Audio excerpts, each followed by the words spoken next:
ya de la firma de esta ley de política agroalimentaria del Estado y para eso vamos a conversar con el ministro de Desarrollo Agropecuario, Augusto Valderrama. Buenos días, ministro. Bienvenido a Radio Panamá. Feliz año. Igualmente, feliz año para ustedes. Gracias por darnos la oportunidad y les deseamos lo mayor de los éxitos y trabajar siempre como lo han hecho en beneficio del país o informando. Así que para ti y todos los colaboradores de Radio Panamá, un feliz año y sobre todo a los escuchas de esta importante emisora nacional. Gracias, ministro. Bien. Oiga, ya finalmente se va a firmar esta ley. ¿Qué ventajas vamos a tener cuando ya tengamos esta política agroalimentaria que de seguro pues va a ser un tema de Estado y debe ser un tema de Estado? Sí, correcto. Como tú bien lo señalas, el contar con, y el presidente lo señaló ayer también en el discurso, de contar con una política de Estado crea las bases y la coordinación para que no solamente las acciones que se toman en un determinado sector económico, en un sector social, estén disponibles solamente para los 5 años de gestión de un gobierno, sino que logren una estabilidad en ese sector social o económico y pueda proyectarse una estabilidad que garantice el crecimiento, las normativas y las regulaciones para que ese sector siga desarrollándose de manera de apoyo total del gobierno y la sociedad panameña y los recursos que se necesiten. Para mí, la política de Estado que creó la zona libre de Colón fue una política de Estado muy exitosa y todavía vemos con gran satisfacción los beneficios que representó para el país la zona libre de Colón. Tenemos el tema del sistema bancario nacional con una política de Estado, el sistema de desarrollo del sector turístico. Ahora estamos viendo la política de Estado para el sector minero y otros sectores, el sector logístico y el del canal. Y el sector agropecuario en más de casi 20 años de vida republicana, nunca tuvo una política de Estado que pudiera sustentar un desarrollo sostenible y bien orientado. Y ahora con esta política de Estado lo que se busca efectivamente es lograr una estabilización, una normalización que dure más allá de un gobierno y que pueda llevar a este sector que tiene un impacto importante en la generación de empleo, en la paz social del país, como es el sector agropecuario, y ahora en la crisis de la pandemia y la guerra de Ucrania, ha demostrado la importancia que es tener en cada país por lo menos la producción básica de alimentos, y lo ha demostrado el sector agropecuario en esta crisis donde no ha faltado alimentos y por el contrario el sector agropecuario se ha fortalecido. Entonces tenemos que ver, uno, la educación es importante, un sector donde no haya educación, donde no se usen las tecnologías adecuadas y modernas, donde la agrotecnología y el aumento de la competitividad sean eficientes. No podemos seguir desarrollándonos con subsidios que no conlleven aumento de eficiencia y de productividad. Y en ese sentido, esta política está orientada fundamentalmente a eso, a la agrocompetitividad, a lograr inversiones adecuadas dentro del sector que puedan llevar a la mujer rural, a la agricultura familiar, a los jóvenes rurales a mejores condiciones de vida, dándole acceso a la tecnología, aumentando su capacidad de rendir, tener también los focos de financiamiento adecuado y oportuno y que permita a los productores contar con los recursos básicos, el adiestramiento y la capacitación, y también los comités que se están estableciendo en esta ley que puedan darle seguimiento efectivo a esos avances. Así que con esta política de Estado que se va a firmar y sancionar el día 18, es un avance. Además, crea un arma a todo el sector agropecuario para exigir a nuestros gobiernos, a nuestros gobernantes y los futuros gobernantes la acción directa. Y como hemos visto en nuestros países de América Latina y sobre todo de África, la pobreza extrema y la desnutrición, la falta de servicios origina que nuestra gente migra hacia las grandes ciudades y de las grandes ciudades a otros países como Estados Unidos, Europa. Y esta política de Estado lo que conlleva efectivamente es que podamos seguir trabajando adecuadamente, dando los recursos adecuados y no solamente con subsidios, sino que sean autosostenibles en el tiempo puedan ser rentables y sobre todo también una agricultura amante de la preservación y de la naturaleza. No podemos estar produciendo, destruyendo y dejando un planeta inhabitable claro. para nuestras futuras generaciones. Entonces, esa política de Estado también lleva dos componentes importantes: la productividad, la eficiencia, la tecnología en la agricultura, pero también de la parte ambiental con una política de preservación. Si nosotros podemos seguir avanzando como lo hemos hecho en estos 3 años, a pesar de la pandemia, a pesar de los problemas, aumento de costos, seguir produciendo, haciéndolo mejor. Yo te tengo un ejemplo clarito. Nosotros tenemos Dígame. un promedio de 600 quintales de cebolla por hectárea. Se Mm, introduce riego, agoteo, fertirriego, se elevan los niveles y las normas de manejo de la cebolla y estamos logrando hoy en la región de Azuero producciones de casi 1.200, 1.500 quintales por hectárea, duplicando prácticamente en la misma tierra, solamente con tecnología, lo que implica entonces que hay una ganancia mayor y una mejor rentabilidad y un mejor costo para el productor. Igualmente ya se han bueno, introducido en provincias centrales razas como la Girolando, donde se pasa de 4 litros por leche a 12, 14, 16 litros por leche en área caliente, lo que implica que podemos triplicar y cuatriplicar la producción de leche. Igualmente, con nuevas tecnologías en el manejo de ganado, hemos pasado de 1 a 3 manejo de cabezas de ganado por hectárea, sobre todo mm, con proteínas, con árboles proteicos, etc. Entonces, ahí y con el sí. sistema de riego y manejo está el futuro de la agricultura. Entonces, yo creo que Ministro, nadie va a dejar de comer, lo que tenemos que hacer es más eficiente la producción y alimentar a nuestro pueblo. La comida es la paz y no hay otra salida. ¿cómo le explicamos al que está en este momento en su casa, en el interior, o el que va en el taxi, o el que va con los audífonos, que esta ley se traduce en tener garantizar, uno, su alimentación y dos, tener productos a buen precio y de la calidad necesaria para el consumo? Bueno, ahí importante, la ley queda escrita y está escrita en el papel. Lo que nosotros hemos conversado con los productores, con las asociaciones de productores, las cooperativas, que el sector agropecuario panameño tiene que ponerse los pantalones largos y tenemos que buscar el camino correcto hacia la eficiencia y la productividad y poder mejorar el sector agropecuario. La ley nos da las herramientas, nos da el martillo, nos da el machete, nos da las herramientas, pero la herramienta sin la acción del hombre, sin la acción de los ciudadanos, sin la acción de los gobernantes, de los productores, se queda en una ley muerta.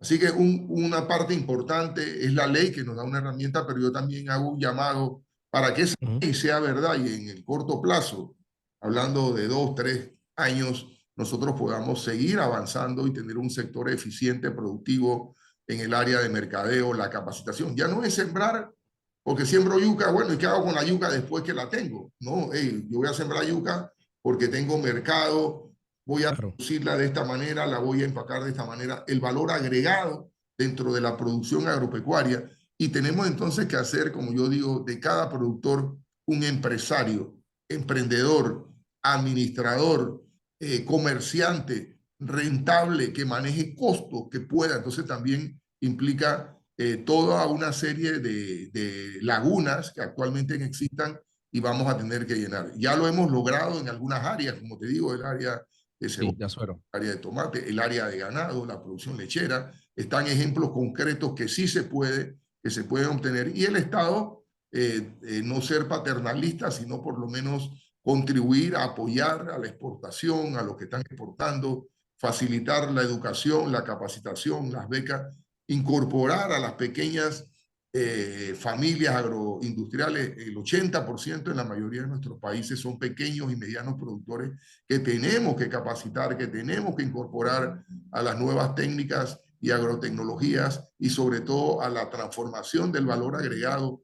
Yo puedo vender un tomate, pero también puedo vender una compota de tomate, una pasta de tomate, puedo vender una piña, pero también puedo vender una mermelada de piña y ver cómo vamos educando y orientando en el periodismo.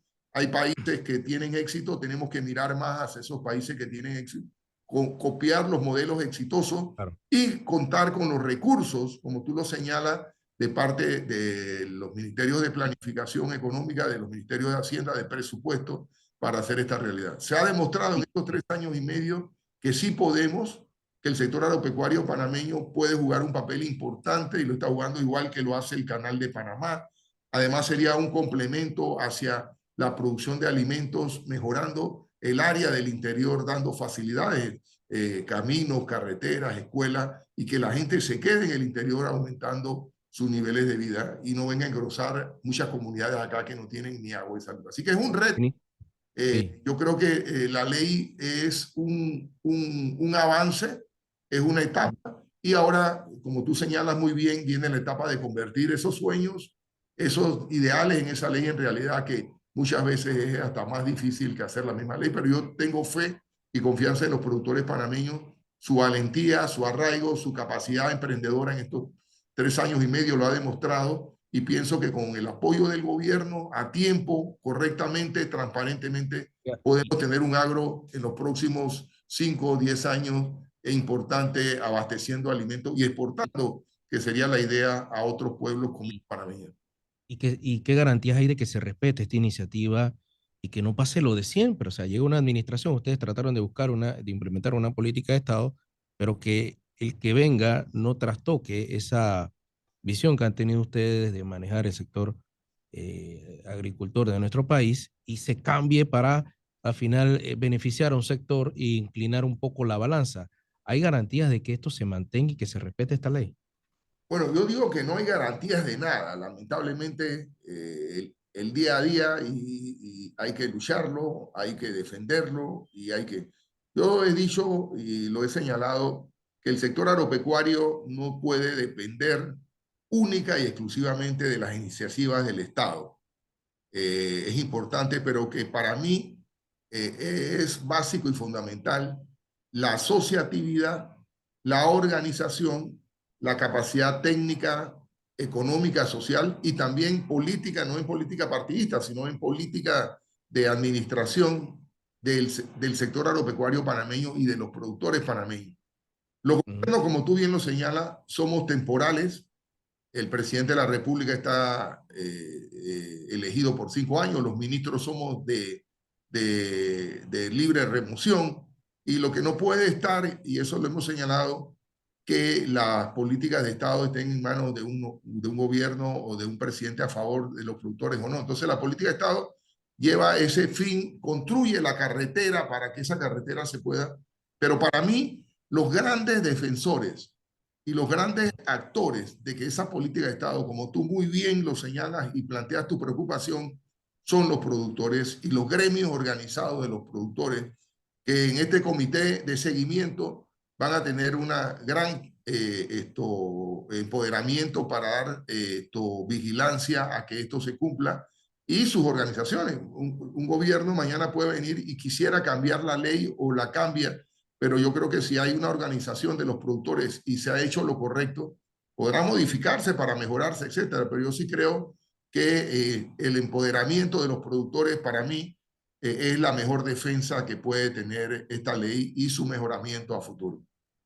Ministro, tengo que citar y preguntarle sobre el discurso y las reacciones que se han generado por la intervención del presidente de la República, Laurentino Cortizo, el día de ayer. Y cito al expresidente Ricardo Martinelli, dice, le echan la culpa de todo a la pandemia cuando la pandemia son ellos, haciendo alusión a la actual administración. Bueno, hay que respetar la opinión del expresidente Martinelli como ciudadano. Esto es un gobierno, un país democrático, y esa es la gran ventaja que tenemos. Todo el mundo puede plantear respetuosamente lo que dice. Lo que yo digo es que nosotros no le estamos echando la culpa a la pandemia. Yo creo que desconocer de parte del expresidente Martinelli los efectos mundiales de la pandemia es totalmente absurdo. El que no diga que hubo una pandemia, que hay cuántos millones de muertos y todo lo que causó el cierre, el número de desempleos, la crisis mundial que ocasionó la pandemia, es no vivir en este mundo. Yo no sé si está en Marte o de dónde viene, pero la pandemia fue un hecho que arrodilló a muchos países, inclusive creado situaciones sociales en muchos países que han irrumpido el orden constitucional y ha habido golpes de Estado.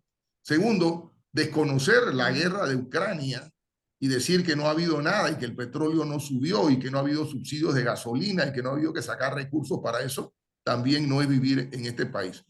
Nadie le está echando la culpa a la pandemia. El presidente ha querido reconocer que a pesar de la pandemia y de lo grave que se vivió, de las muertes que tuvimos y todo, el país hoy, le guste al presidente Martinelli o no le guste, o le guste a alguien o no le guste, las cifras económicas que le dio el presidente ayer son reales. Un crecimiento del 9% al final de este año, el más alto de la región y uno más alto del mundo, está ahí. Entonces, me puede gustar que sí, o estoy bravo porque Nito hizo un buen gobierno, eso puede manifestarlo, pero el crecimiento del 9% no nos lo va a quitar Martinelli ni nadie. El otro tema, tenemos una recuperación de 220.000 empleados. Recuperar 220.000 empleados en un año, que hay que recuperar más, correcto, pero se han recuperado 220.000 este año y hay grandes empresas, grandes posibilidades, grandes obras de seguir avanzando. Y yo creo que a todos, al presidente Pero Martinelli, al presidente Valladares, al presidente Varela, a todos nos debe interesar tener un país que progrese y que vaya en la dirección correcta. se cuestionaba el manejo de El los fondos públicos. 24 y que gane el que tiene que ganar y todos nos vamos a quedar aquí. Yo no me voy para Miami ni me voy a ir para ningún otro país. Yo voy a quedar aquí, voy a seguir viviendo aquí con mis hijos, con mi esposa, con mis nietos. Y yo quiero, si mañana gane el que gane, tener un país que avance. Yo creo que todos debemos ponernos contentos cuando a Panamá le va bien. Pero salir a decir que aquí no hay confianza, que nos estamos acabando, que aquí viene el infierno, creo que es obtuso y es hacerle daño y ser egoístas con Panamá y con su gente. Pero cuestionaba el fondo, sobre todo la transparencia del manejo de los fondos públicos por parte de la actual administración. Bueno, todo el mundo tiene, yo digo, su opinión.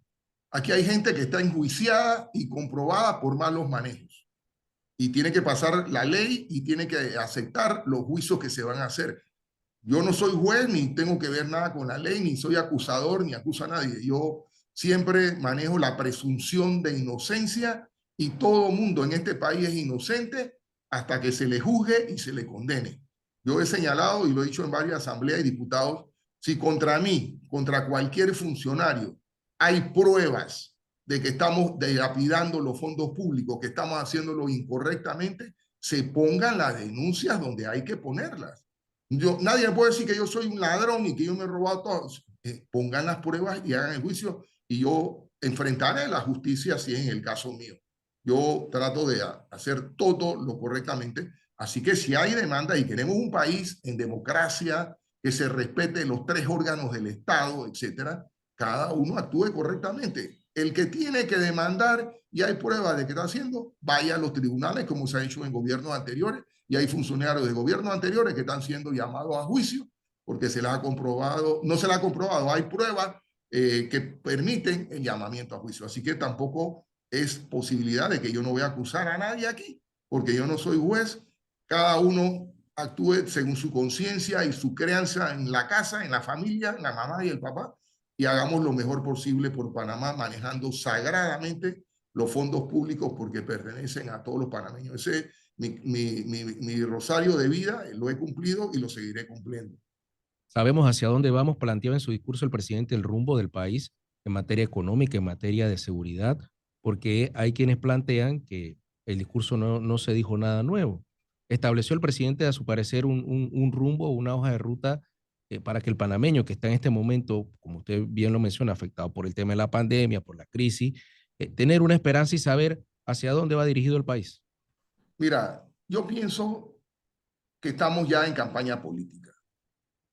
Cada uno va a hablar del gobierno según su posición política y su partido. Yo nunca he visto en el mundo a una oposición hablando bien del gobierno. Eso o se fumaron un pito o están enfermos o hay que llevarlos al manicomio, porque ninguna oposición va a hablar, y menos en esta campaña. Así que yo no espero nada bueno de la oposición, solo que hable, diga el presidente o diga el gobierno, porque la oposición está para ser oposición y correctamente, respetuosamente hacerlo y ver lo malo que generalmente va a haber. Pero lo que no se puede negar en este país es lo que ha hecho la CEPAL de reconocer que somos el único país en América Latina que hemos disminuido el hambre extrema y la pobreza en Panamá en medio de la pandemia. No podemos negar que tenemos la inflación más baja del mundo, 3.1. No podemos negar que tenemos el crecimiento más alto y que hemos ido trabajando cuando aquí todo el mundo nos golpeaba, que habíamos disminuido en 18%, el país que menos había crecido, el más desfavorable. Hoy no quieren reconocer que somos el país que mejor hemos rebotado y hemos manejado el asunto de la pandemia. ¿Que hay problemas? Hay problemas, pero hay seguridad. Está el proceso de elecciones, que tenemos que garantizar la seguridad y que gane el que tenga los votos sin ningún miedo y se mantenga la democracia. Nadie puede decir que tuvimos el mejor programa de vacunas del mundo, reconocido por la Organización Mundial de la Salud, por la Organización Panamericana. Compramos las mejores vacunas del mundo y logramos controlar el problema. Tuvimos los mejores programas de apoyo en política de alimentación, el programa Panamá Solidario, etcétera. Y hoy yo no veo un país como otros países, gente en la calle quemando vehículos, prendiendo, pidiendo adelanto de elecciones, tumbando gobierno. Yo veo aquí a la gente en paz, movilizándose hacia el interior, abriendo nuevas empresas. Yo he visto recuperándose los permisos de construcción. Y entonces, ¿hacia dónde vamos? ¿Hacia lo malo? Bueno, ahora uno quiere decir que vamos a lo malo, que el país se está acabando, que hay que irse de aquí, porque quieren hacer daño al gobierno. Pero lo que no podemos ser egoístas de queriendo hacer daño a Nito, al gobierno le hagamos daños al país y creemos una situación negativa cuando todos vamos en este barco. ¿Y por qué vamos a hundir el barco? Ahora, que el barco dé mejor comida, está bien. Que el barco haga mejores cosas, está bien, pueden exigirlo y tienen la razón. Pero creo que decir que estamos peor y que este país es el peor del mundo no le hace bien a Panamá, y creo que es egoísmo y miserableza de los que opinan de esa manera. Ministro, el tema de la minera Panamá, el presidente también fue muy puntual, ¿no? Se mantiene firme la petición o lo negociado en principio en cuanto a los montos que debe recibir el Estado. ¿Cómo avanza eso? ¿Hay ya acercamientos de posturas? Bueno, el presidente fue bien claro, transparente y diáfano en el discurso de ayer sobre el tema de la minera.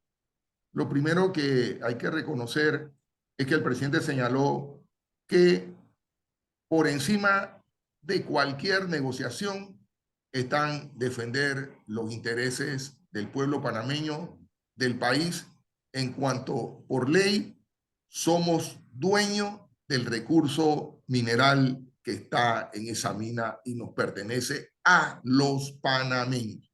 Segundo, que debemos resarcir correctamente ser dueños de esa mina en cuanto a los beneficios, y que reconocemos igualmente que aquí nadie está en contra de la minera ni de la empresa privada. Por el contrario, nosotros vemos en la empresa privada, en la inversión privada, en la inversión extranjera, una de las condiciones importantes que tenemos que cuidar y promover para generar riqueza y empleo.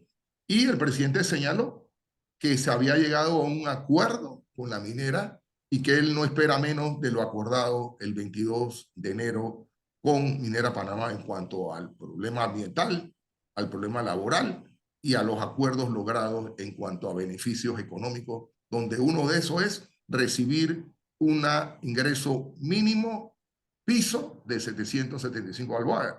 Se está negociando con la minera, pero creo que las posiciones claras del gobierno están bien marcadas y señaladas, y mientras no se cumplan, no habrá acuerdo. Y creo que es uno de los mejores momentos que tiene la mina para lograr una estabilidad en 5 años que no lo ha tenido, y que puede preservar y seguir produciendo en una mina que de 40 ha pasado a 80 años de vida, y uno de los proyectos más eficientes, y teniendo el contrato peor del mundo señalado por el Banco Mundial y el Fondo Monetario. Ministro, para finalizar, ¿cómo está el estado de salud del presidente? ¿Está bien? Se notaba como con gripe ayer. ¿Está estable la salud del presidente? Bueno, habrá algunos que lo querrán enfermo y que se vaya, pero Nito está ahí. Yo le digo a Nito, no suelte el machete, presidente. Ahí está hablando. Ha ido a 122 giras comunitarias y nos cansa a todos los ministros, y nosotros nos sentimos más cansados que Nito. Así que Nito está como el poste de macano negro para mucho rato y que le duele a muchos. Muchas gracias. Nada, me quedo con Feliz esta año reflexión. para ti y Feliz todos los año. tuyos.